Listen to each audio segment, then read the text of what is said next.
بخاری شریف میں، مسلم شریف میں، حدیث کی سب کتابوں میں حضرت عیسیٰ کے تشریف لانے کی ساری تفصیلات موجود ہیں۔ حضرت مہدی پہلے تشریف لائیں گے، حضرت مہدی کا نام کیا ہوگا، ان کے ابا کا نام کیا ہوگا، ان کی امی کا نام کیا ہوگا، وہ کس عمر میں خلیفہ بنیں گے، اور جہاں ان کے ہاتھ پہ خلافت کی بیعت ہوگی کتنے سال خلیفہ رہیں گے، یہ پوری تفصیل احادیث میں موجود ہے۔ احادیث میں موجود ہے کہ مہدی نام کے جو سب سے آخر میں آنے والے امت کے بڑے مسلم ہیں، ان کا نام محمد ہوگا، رسول اللہ صلی اللہ علیہ وسلم کے نام کے مطابق ان کا نام بھی محمد ہوگا، ان کے والد کا نام عبداللہ ہوگا، ان کی والدہ کا نام آمنہ ہوگا، اور وہ بیت اللہ کا طواف کرتے کرتے لوگ ان کو خود سے پہچانیں گے، وہ چھپے پھر رہے ہوں گے تاکہ لوگ ان کو بیت کے لیے مجبور نہ کریں۔ تو طواف کے دوران لوگ ان کو پہچانیں گے اور مقام ابراہیم کے پاس ان کے ہاتھ میں بیعت ہوگی، حتیم مقام ابراہیم کے درمیان لوگ ان کے ہاتھ میں بیعت کریں گے، اور 40 سال کی عمر میں وہ خلیفہ بنائے جائیں گے، اور ان کی خلافت میں لوگ ان کی جھنڈے تلے دشمنوں کا بہت بھرپور مقابلہ کریں گے، اور سارے علاقے حضرت فتح کریں گے، اور اس وقت ایسی برکتیں آئیں گی کہ پوری امت برکتوں سے بھر جائے گی، وہ گن کے نہیں دیں گے، ایسا لگ بھر کے دیں گے، جو آئے گا اس کو ایسا بھر بھر کے دیں گے، ان کے پاس گن کے دینے کا ٹائم نہیں ہوگا، خزانے میں اللہ ایسی برکت ڈالیں گے۔ تو 7 سال برکتوں کے گزریں گے، لیکن ان کی خلافت کا 7واں سال امتحان کا ہوگا۔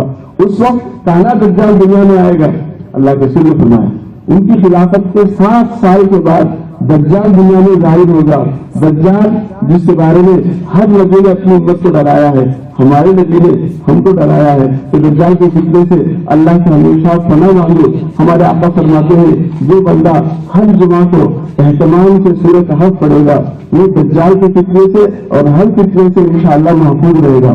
خصوصاً سورہ کہف کی شروع کی 10 آیتیں اور آخری کی 10 آیتیں جو آدمی روزانہ پڑھے گا سونے سے پہلے انشاءاللہ وہ دجال کے فتنے سے محفوظ رہے گا۔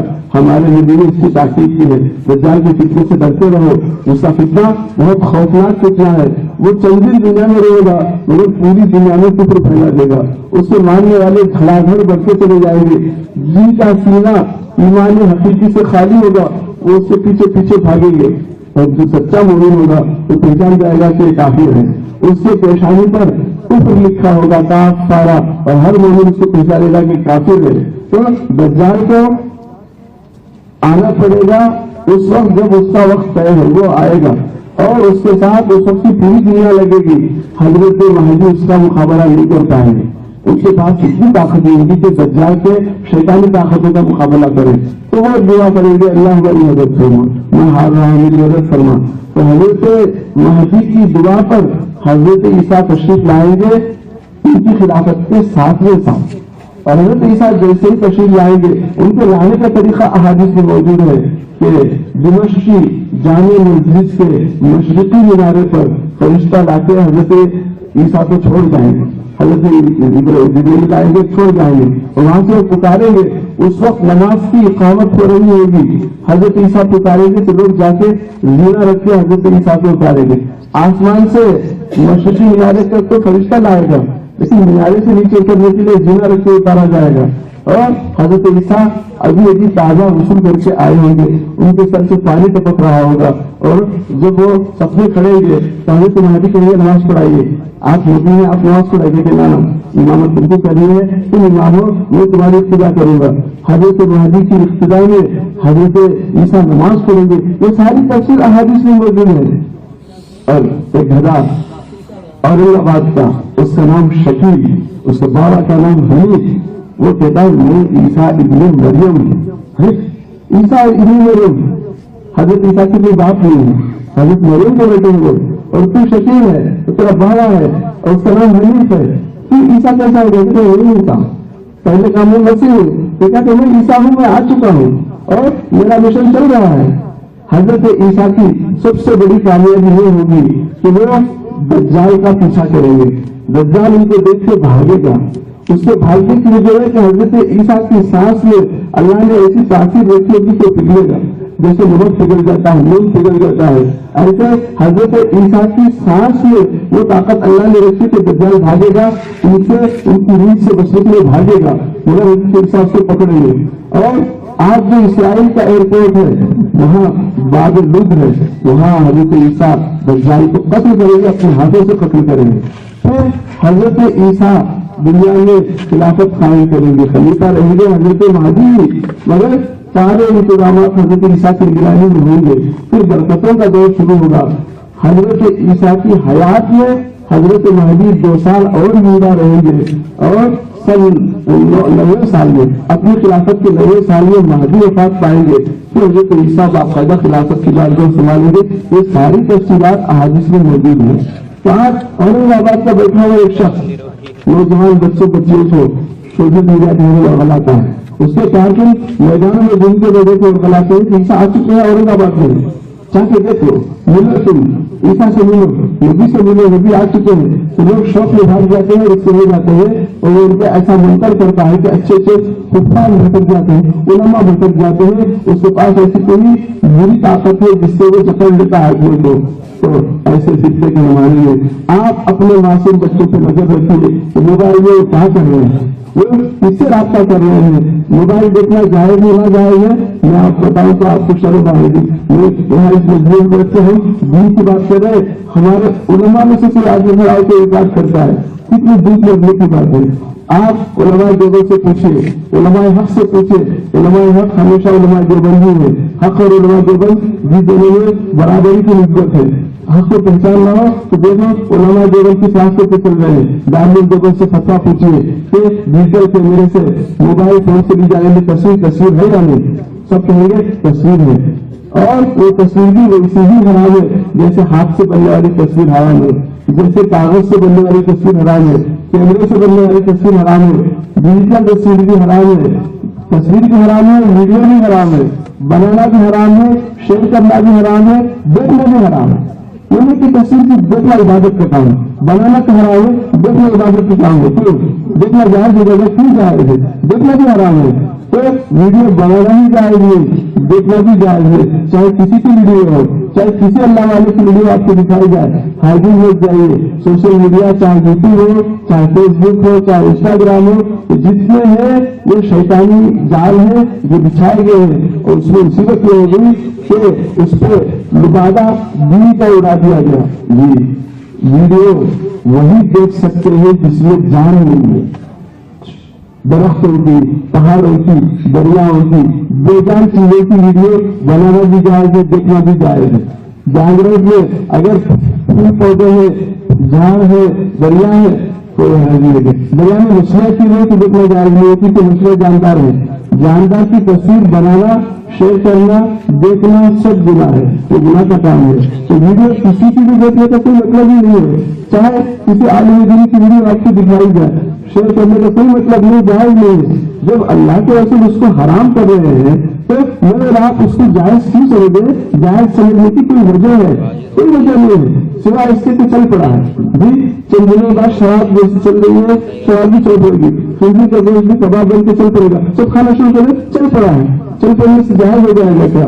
کہ ویڈیو کے چل جانے سے وہ جائز ہو جائے گا؟ حرام ہے. جیسا پہلے دن حرام تھا آج بھی حرام ہے، ہمیشہ حرام رہے گا. جس چیز کو اللہ کے رسول نے حرام کر دیا وہ قیامت تک کے لیے حرام ہے. اس کی شکلیں بدلنے سے چیز حلال نہیں ہو جاتی. اللہ کے رسول نے فرمایا کہ لوگ آئیں گے قیامت کے قریب اور سود کھائیں گے، اس کا نام بدل دیں گے، اور نام بدلنے سے اس کی حقیقت نہیں بدلتی. سود ہی لیتا ہے، چاہے اس کا نام کچھ بھی رکھ لیا جائے. تو حرام چیز کا نام بدل دیں گے. لوگ کہتے ہیں یہ تصویر نہیں عکس ہے.